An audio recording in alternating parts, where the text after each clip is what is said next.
मित्रांनो, बालभारती रिवाइंडमध्ये आपलं पुन्हा एकदा स्वागत आहे. चला, आज आपण परत एकदा आपल्या सगळ्यांच्या आठवणींतल्या मामाच्या गावाला एक फेरफटका मारूया. ती केळीची बाग, ती प्रेमळ माणसं, सगळं काही पुन्हा एकदा आठवूया.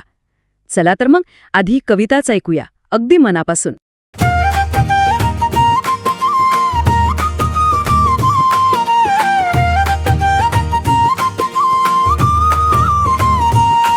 केळीच्या बागा मामाच्या, केळीच्या बागा मामाच्या, पिवळ्या घडांनी वाकायच्या. मामा आमचा प्रेमाचा, घडावर घड धाडायचा. केळीच्या बागा मामाच्या, केळीच्या बागा मामाच्या.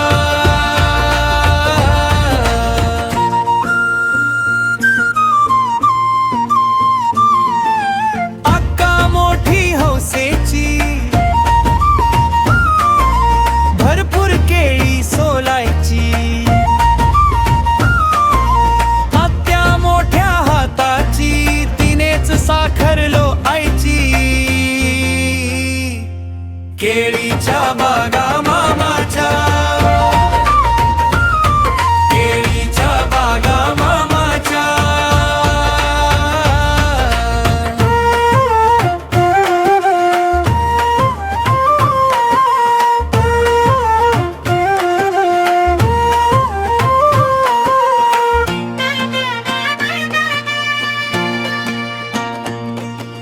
आजी आमची मायेची,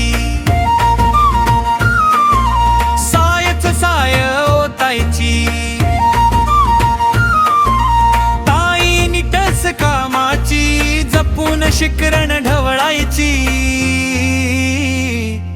केळीच्या बागा मामाच्या, केळीच्या बागा मामाच्या.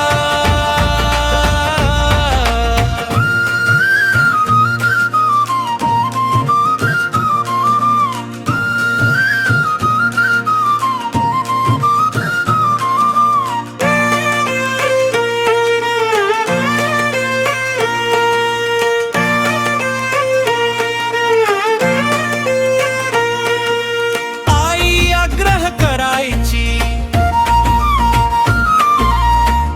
पुरे तरी वाढायची.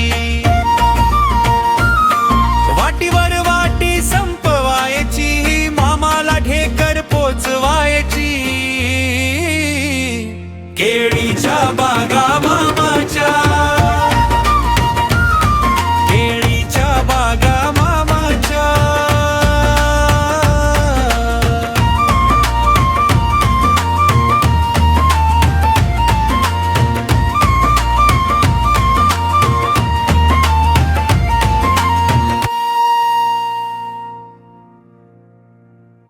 आहा हा, काय सुंदर चित्र उभं राहते डोळ्यासमोर, नाही का?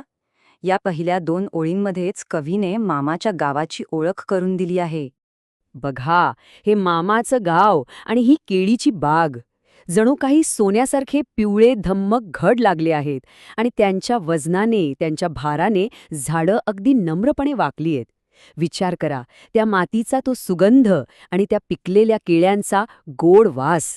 खरंच कष्टाचं फळ कसं डोळ्यासमोर दिसतंय.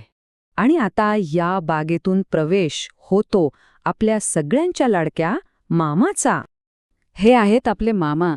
किती प्रेमळ आणि हसरा चेहरा आहे त्यांचा. घडावर घड धाडायचा म्हणजे काय, तर त्यांचं प्रेमच इतकं भरभरून आहे की ते देताना काहीच कमी करत नाहीत. आपल्याकडे मामाचं नातं किती खास असतं, नाही का? गावाकडच्या पाहुणचाराची आणि त्या मायेची हीच तर खरी ओळख आहे. आता ह्या पाहुणचाराच्या तयारीला सुरुवात होते आणि सगळ्यात आधी पुढे येते अक्का. ही आहे अक्का, घरातली मोठी बहीण. बघा किती हौशी आहे. ती मोठ्या उत्साहाने भरपूर केळी सोलताना दिसतीये. हे बघूनच आपल्याला कळतं की घरात आता काहीतरी खास गोड पदार्थ बनवण्याची तयारी सुरू झालीये आणि सगळे जण त्यात सामील होणार आहेत. अक्काच्या मदतीला येते आत्या, जिचं मनही तिच्या हातासारखंच खूप मोठं आहे. मोठ्या हाताची म्हणजे अगदी दिलदार. आणि ती साखर नुसती घालत नाही तर लोटते, म्हणजे ओतते. यातच तिचा तो उदारपणा आणि प्रेम दिसतं. आपल्या माणसांसाठी काही करताना कोणतीही कंजूसी नाही, सगळं काही अगदी भरभरून. आणि या गोडव्यात आणखी माया मिसळायला येते आपली लाडकी आजी. आजी म्हणजे जणू मायेचा झराच. ती नुसती साय नाही तर सायेचं साय ओतते. तिच्या या एका कृतीमुळे पदार्थाची चव तर वाढतेच, पण घरातली ऊब सुद्धा वाढते. खरंच आजीच्या हातचं खाणं म्हणजे निव्वळ अमृतच. आता हे सगळं एकत्र आणण्याची जबाबदारी आहे ताईवर. आणि ताई आहे नीड्स कामाची. म्हणजे ती प्रत्येक गोष्ट अगदी जपून, काळजीपूर्वक करते. ती शिकरण ढवळते, यातच तिची कामावरची निष्ठा आणि तो प्रेमळपणा दिसून येतो.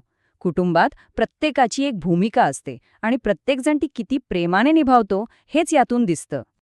तर बघा, हे शिखरण म्हणजे फक्त एक पदार्थ नाही, तर ते कुटुंबाचं प्रेम आहे. अक्काच्या उत्साहाने सुरुवात होते, आत्या त्यात उदार मनाने गोडवा भरते, आजी त्यात मायेची साय ओतते आणि ताई ते सगळं प्रेमाने एकत्र आणते. जणू काही एका ताटात संपूर्ण कुटुंबच एकजीव झालंय. आणि आता हे प्रेमाचं शिखरण वाढायला येते आई. आईच्या प्रेमाची तर गोष्टच वेगळी आहे. ती आग्रह करते, आपण पुरेपुरे म्हटलं तरी ती वाढतच राहते. अजून थोडं घे, या तिच्या शब्दात किती माया आणि जिव्हाळा दडलेला असतो, नाही का? आपल्या सगळ्यांच्याच घरी हे चित्र असतं. आणि मग सुरू होतो या गोड पदार्थावर ताव मारण्याचा खरा कार्यक्रम. इतक्या प्रेमाने बनवलेलं शिखरण इतकं स्वादिष्ट लागतं की वाटीवर वाटी कधी संपते ते कळतच नाही. आणि खाणाऱ्याच्या चेहऱ्यावरचा तो आनंद, तेच बनवणाऱ्यासाठी सर्वात मोठं समाधान असतं. आणि हा कवितेचा सर्वात गोड आणि मिश्किल शेवट, मामाला ढेकर पोचवायची. हा ढेकर म्हणजे फक्त पोट भरल्याची खूण नाही, तर मामाच्या प्रेमाची, त्याच्या पाहुणचाऱ्याची दिलेली एक समाधानाची पावती आहे. किती निरागस आणि सुंदर कल्पना आहे ही. शाळेत गुरुजी जेव्हा ही कविता शिकवायचे ना, तेव्हा खरंच डोळ्यासमोर असं मामाचं गाव उभं राहायचं. ती केळीची बाग, घरातली सगळी माणसं, आजीची साय, ताईचं ते नीटसं काम, सगळं कसं जिवंत वाटायचं. या सगळ्या आठवणी ताज्या झाल्या असतील नाही का? ते शाळेचे दिवस, ती आपली बालभारती आणि मामाच्या गावाची ही गोड आठवण. जर ही कविता तुमच्याही आठवणींतली असेल तर कमेंटमध्ये बालभारती असं नक्की लिहा.